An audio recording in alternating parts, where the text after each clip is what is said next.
Muy buenas noches, queridos amigos. Bienvenidos a esta edición de Agenda Política en Canal N. Enrique Castillo los saluda. Hoy tenemos un programa que usted no se puede perder. La posición de Lourdes Flores con respecto a la situación política y la invitación al diálogo del gobierno.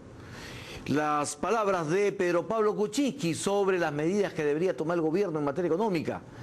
Y estaremos también con el presidente de la Comisión de Constitución del Congreso de la República, Omar Chejade, para hablar de distintos temas políticos y constitucionales.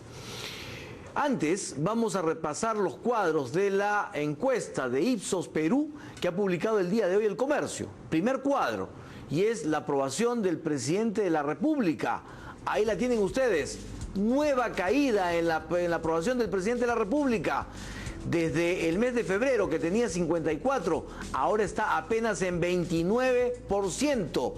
Una caída impresionante y no se detiene, ni siquiera el ataque a los terroristas en el BRAE y la muerte de Artemio o Gabriel han podido detener la caída de las encuestas del presidente de la República. Nadie los salva todavía en esta caída.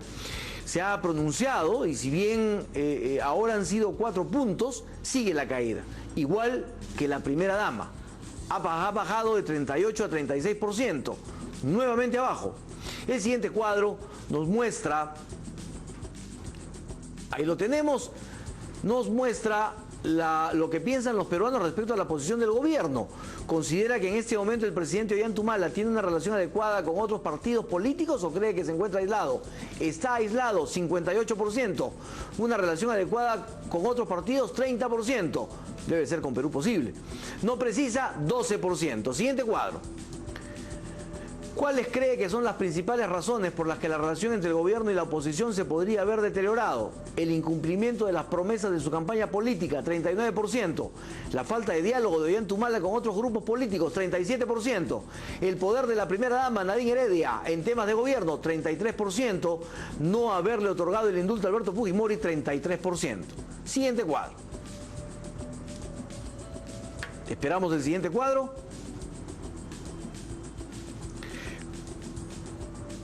No lo tenemos. Entonces, muy bien. Vamos entonces a iniciar nuestro diálogo con Omar Chejade. Él es presidente de la Comisión de Constitución del Congreso de la República. Don Omar Chejade, muy buenas noches. Enrique, muchas gracias por la invitación. Un honor este tu programa. ¿Por qué cae nuevamente el presidente Humala? Bueno, en primer lugar, Enrique, decirte que nosotros no podemos ser presos de las encuestas. Las encuestas son una fotografía del momento, como siempre lo hemos dicho. No creíamos en las encuestas en la campaña, cuando nos daban 8 o 10%, sabíamos que teníamos mucho más y al final ganamos las elecciones. Don Omar Chejade, esta ya no es una foto, es una película. Correcto. Es una película en caída libre. Correcto, pero en ese mismo momento también se decía lo mismo del candidato a la presidencia Ollanta Humala, que no superaba el 10 o 12%, y después, con esfuerzo, con sacrificio, con empeño, pudimos remontar las encuestas y ganarlas. Ahora, para responderte la pregunta de fondo, es cierto que ha habido un problema de comunicación. ¿Solo comunicación? Fundamentalmente comunicación. Probablemente hay otros problemas. El cargamontón de ciertos sectores de la oposición, perdóneme, fundamentalmente el aprismo del fujimorismo. ¿Cuál oposición? O sea, los tweets del presidente García, esa es la oposición que en este momento ustedes enfrentan, no hay otra. Pero ha habido un cargamontón en diversos temas, en temas de seguridad, se han ido contra la primera dama. Perdóneme, el tema de seguridad, ¿cree usted que es solamente un cargamontón?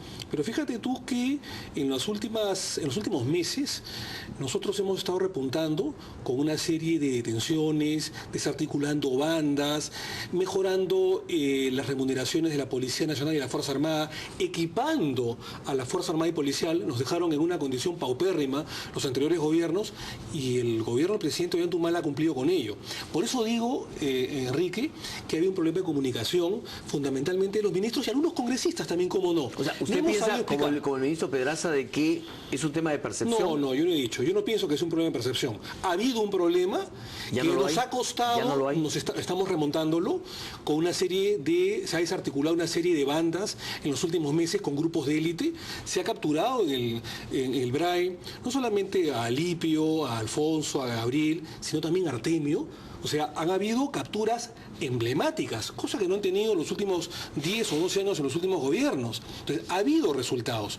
Por eso digo que fundamentalmente, probablemente el 80% ha sido un problema de comunicación. Ha habido muchos ministros, yo los admiro, que son muy buenos técnicamente, pero que no son políticos y que están aprendiendo y que tienen que salir a comunicar. Y algunos congresistas, probablemente por inexperiencia, por ser nuevos en la política, también ha habido una falta de comunicación con el pueblo. Cuando se supere ello, estoy convencido de que esto va a ser reversible. Pero la comunicación del presidente ahora es casi diaria. Desde la época de los panzones, los aretes, la gente que se corta el pelo, y ahora pues que sale a decir, no, son opiniones de candidatos, yo no me meto con los candidatos. El presidente comunica todos los días. Incluso nos ha dicho que estamos en crisis, que la crisis ya llegó. Lo que el presidente ha dicho, mi querido Enrique, es que hay una crisis internacional, fundamentalmente en Europa.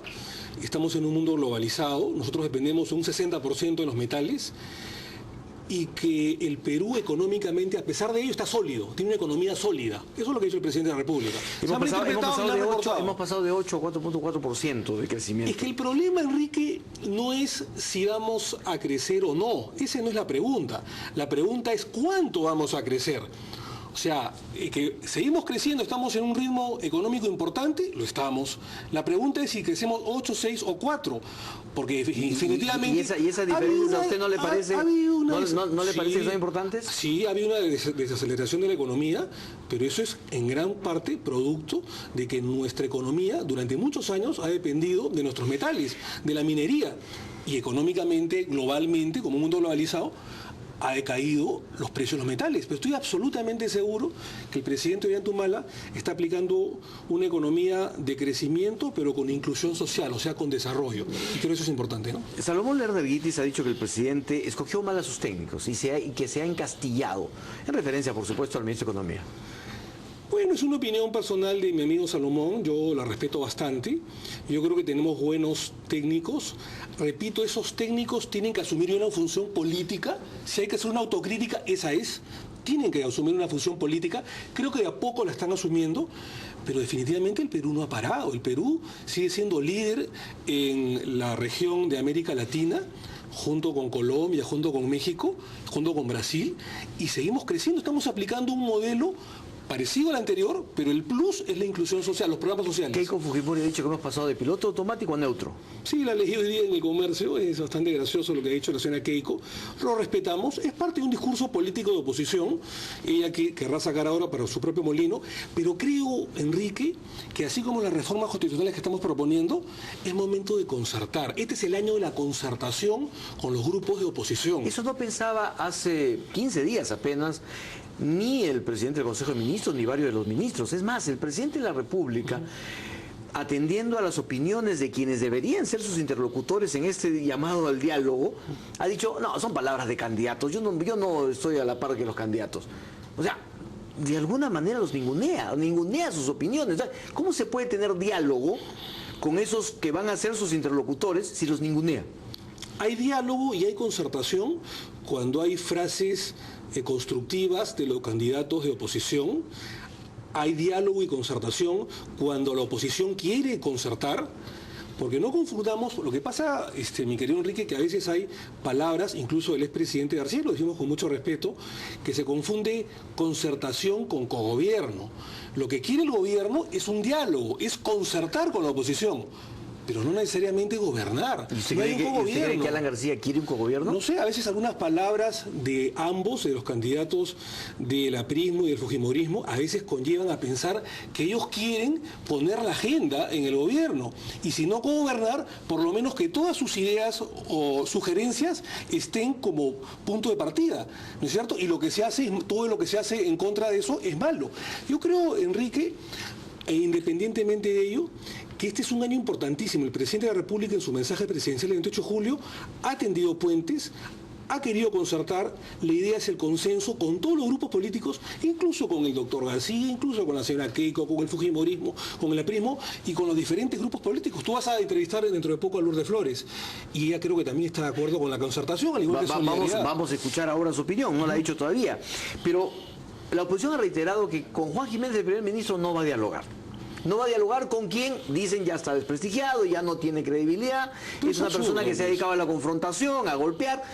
Y es verdad, el primer ministro se ha dedicado durante mucho tiempo a denostar de los partidos de oposición. Como no han podido tumbarse al ministro Cateriano y al ministro Pedraza en la última interpelación, que ese fue el fin en las últimas semanas, entre otras cosas por el éxito de la operación, habiendo capturado y bueno, abatido en este caso a Alipio, Alfonso, Gabriel, entre otras huestes narcoterroristas. Entonces el punto ahora es el ministro Juan Jiménez. Claro, entonces viene el tema pues del audio con el doctor San Martín y con la jueza Rojasi y el ex ministro Cateriano, y se trata de descalificarlo. Yo lo conozco a Juan.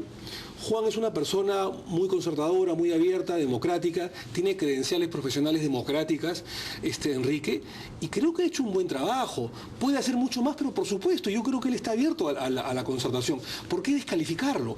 ¿Por qué poner ese condicionamiento? ¿Por qué no abrir y tender puentes? El gobierno, Enrique, está alcanzando un ramo de olivo a la oposición.